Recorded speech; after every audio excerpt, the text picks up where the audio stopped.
નમસ્કાર મિત્રો, સ્વાગત છે તમારું માર્કેટ બુલેટિનમાં। તમને ખ્યાલ જ છે કે માર્કેટ બુલેટિનમાં આપણે પોસ્ટ કરી દઈએ શેર બજાર તથા આઈપીઓને લગતા તમામ મહત્વના સાચા અને ઝડપી સમાચાર એ પણ આપણી ગુજરાતી ભાષામાં।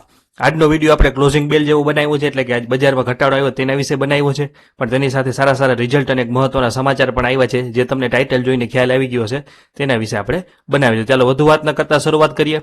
આજે 19 જાન્યુઆરી 2026 રોજ ભારતીય શેર બજારમાં ભારે વેચવાલી જોવા મળી હતી, જેમાં સેન્સેક્સ 324 પોઈન્ટ તૂટીને 83,246 ઉપર અને નિફ્ટી 108 પોઈન્ટ ઘટીને 25,585 ઉપર બંધ થઈ હતી। નબળા વૈશ્વિક સંકેતોના કારણે રિયલ્ટી અને મીડિયા સ્ટોકમાં 2% સુધીનો કડાકો બોલાયો હતો, જ્યારે આઈટી દિગ્ગજ વિપ્રોના શેરમાં 8%નો મોટો ઘટાડો નોંધાયો હતો। જોકે આ નરમાઈ વચ્ચે પણ હિન્દુસ્તાન ઝીંકના શેરમાં 3%નો ઉછાળો જોવા મળ્યો હતો, કારણ કે ચાંદીના ભાવમાં રેકોર્ડ બ્રેક સપાટીએ પહોંચ્યા છે। બજારના નિષ્ણાંતો માને છે કે નિફ્ટી માટે 25,500નું લેવલ ખૂબ જ મહત્વનું છે। જો તે તૂટશે તો 25,200 સુધીના નીચલા સ્તર જોવા મળી શકે છે। આગળ વાત કરીએ તો બજારની ઉથલ પાથલ વચ્ચે બેન્કિંગ અને ફાઇનાન્સ સેક્ટરમાંથી ખૂબ જ મજબૂત પરિણામો આવ્યા છે। પંજાબ નેશનલ બેન્કે ક્વાર્ટર 3 FY26માં શાનદાર દેખાવ કરતા 5100 કરોડનો ચોખ્ખો નફો નોંધાવ્યો છે, જે વાર્ષિક ધોરણે 13%ની વૃદ્ધિ દર્શાવે છે। તેવી જ રીતે ટાટા કેપિટલ લિમિટેડે પણ તેની કુલ આવક 7,978 કરોડ પર પહોંચાડીને 1264.74 કરોડનો મજબૂત નફો પ્રાપ્ત કર્યો છે। પીએનબીની એસેટ ક્વોલિટીમાં પણ મોટો સુધારો જોવા મળ્યો છે, જ્યાં તેનો નેટ એનપીએ ઘટીને માત્ર 0.32% રહી ગયો છે, જે બેન્કિંગ સેક્ટરમાં વધતા વિશ્વાસનો પુરાવો છે। આગળ વાત કરીએ તો મેન્યુફેક્ચરિંગ અને કન્ઝ્યુમર ગુડ્સ સેક્ટરમાં હેવલ્સ ઇન્ડિયા અને હિન્દુસ્તાન ઝીંકે નવા રેકોર્ડ સર્જ્યા છે। હેવલ્સ ઇન્ડિયાએ 5,587.89 કરોડની આવક સામે 300 કરોડનો નફો કર્યો છે, અને એની સાથે જ શેરધારકો માટે ₹4 પ્રતિ શેર વચગાળાનું ડિવિડન્ડ પણ જાહેર કર્યું છે।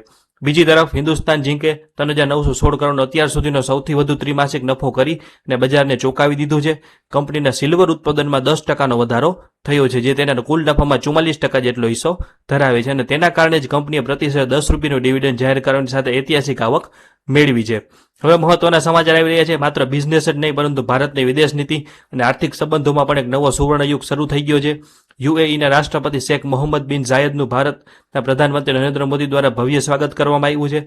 આ મુલાકાતનો મુખ્ય ઉદ્દેશ્ય સીઈપીએ કરાર હેઠળ બંને દેશો વચ્ચે વેપાર, ઉર્જા, સુરક્ષા અને ફિનટેક જેવા ક્ષેત્રોમાં અબજો ડોલરનું રોકાણ લાવવાનો છે। ભારત અને યુએઈ વચ્ચેની આ મજબૂત ભાગીદારી આગામી સમયમાં ટેકનોલોજી ટ્રાન્સફર અને રિન્યુએબલ એનર્જીના ક્ષેત્રમાં મોટા કરારો તરફ દોરી જશે, જે ભારતીય અર્થતંત્રને નવી ગતિ આપશે। આમ શેરબજારમાં ટૂંકા ગાળાના ઘટાડા થતાં ભારતનો આર્થિક પાયો અને કોર્પોરેટ ગ્રોથ ખૂબ જ મજબૂત દેખાઈ રહી છે।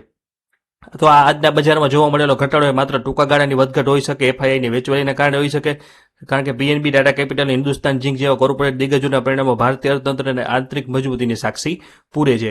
ખાસ કરીને હિન્દુસ્તાન ઝીંકનો રેકોર્ડ બ્રેક નફો અને હેવલ્સ દ્વારા જાહેર કરેલું ડિવિડન્ડ દર્શાવે છે કે સારી કંપનીઓ પડકારજનક સમયમાં પણ રોકાણકારોને વળતર આપવાની ક્ષમતા ધરાવે છે।